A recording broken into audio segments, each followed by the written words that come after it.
Salut tout le monde, c'est iPhone THQ, donc on se retrouve aujourd'hui pour l'installation de Siri Dictation comme promis. Donc je vais vous montrer comment faire l'installation justement de Siri Dictation qui est sous le nom de Sirius sur Cydia. Vous devez être jailbreaké pour faire cette installation, donc en 5.0 et plus. Donc il y a présentement juste le tether, mais ça fonctionne tout de même. Donc vous devez installer une source via Cydia. C'est pas sur la source de Big Boss, ModMyEye ou ZTTD, des sources de base. Vous devez vraiment installer une source qui va être juste dans la description en dessous, juste ici. Donc vous trouvez cette source là dans la description puis vous l'installez via Cydia. Ensuite vous recherchez dans la barre de recherche Sirius, comme ça ici. Vous arrivez sur cette application, donc qui est en version 0.0.8. On va attendre que ça charge la description. Tout à l'heure ça l'a chargé, mais ensuite ça l'a pas chargé, donc je sais pas si vous allez la voir apparaître. Mais cette version, c'est encore en bêta, donc la première version qu'ils ont mis disponible sur leur source. Donc dans la description, il est mentionné que ça fonctionne seulement pour les appareils en iOS 5 et plus. Puis que c'est une installation à nos risques et périls. Donc moi je l'ai installé, j'ai pas de problème. Ça se peut que votre appareil reste coincé en Respring. C'est ça qu'ils disent dans la description. Moi j'ai pas eu de problème personnellement. Si ça vous arrive, envoyez-moi un message, je vais vous donner les indications pour vous sortir de ce Respring. Donc on peut appeler ça un Respring Loop. Donc envoyez-moi un message tout simplement sur Twitter, me dites que vous êtes pogné en Respring, puis je ferai une vidéo pour vous montrer comment sortir du Respring Loop. Donc si vous voulez cette application, vous faites installer confirmer. Moi c'est déjà installé, donc ensuite ça vous demande un Respring.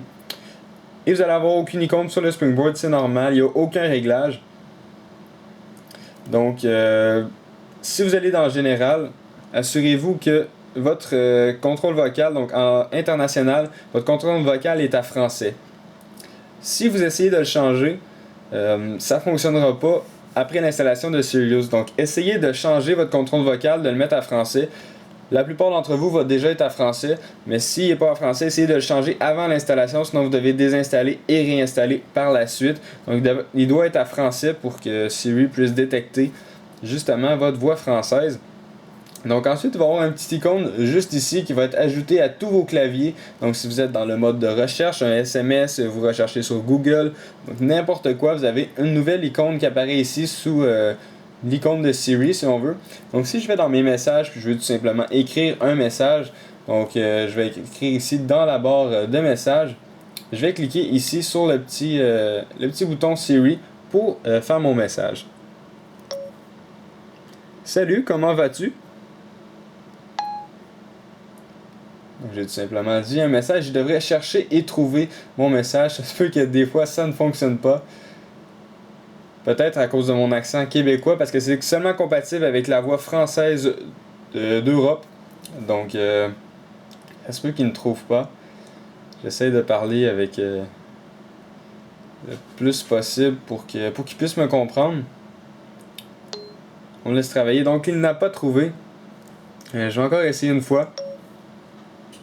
Salut, comment ça va? Et voilà, donc il écrit tout ça avec une lettre majuscule, des espaces, et même ce petit CCD, donc il écrit vraiment sans faute, puis il peut comprendre. C'est sûr qu'il y a des phrases complètes, peut-être que moi, québécois, je vais avoir de la misère à lui parler. Par contre, pour vous qui êtes en Europe, donc vous devriez avoir de la facilité à lui faire écrire vos messages. Donc vraiment génial comme fonctionnalité, vous pouvez écrire vos SMS très rapidement puis rechercher sur internet, écrire dans votre application Notes. Ça fonctionne avec vraiment toutes les applications qui ont le clavier. Donc vraiment bien comme application, puis il devrait y avoir de nouvelles langues qui devraient arriver avec les nouvelles mises à jour. Alors vraiment exceptionnel comme application. Puis laissez-moi savoir si ça fonctionne bien pour vous. Parce que moi au début quand je l'ai installé, ça fonctionnait seulement en anglais, donc c'est parce que j'avais pas changé le contrôle vocal avant. Il faut vraiment changer le contrôle vocal puis le mettre en français et ça va fonctionner par la suite. Donc je vous laisse là-dessus, puis faites-moi part de vos avis sur cette application. Puis on se retrouve pour une prochaine vidéo, donc n'hésitez pas à vous abonner à mon canal de YouTube juste en cliquant sur le bouton s'abonner. Ça vous permet de recevoir toutes les prochaines vidéos que je vais mettre en ligne. Visitez également mon Twitter, Facebook et n'oubliez surtout pas de visiter iPodTouchDepo.com. Merci beaucoup, au revoir.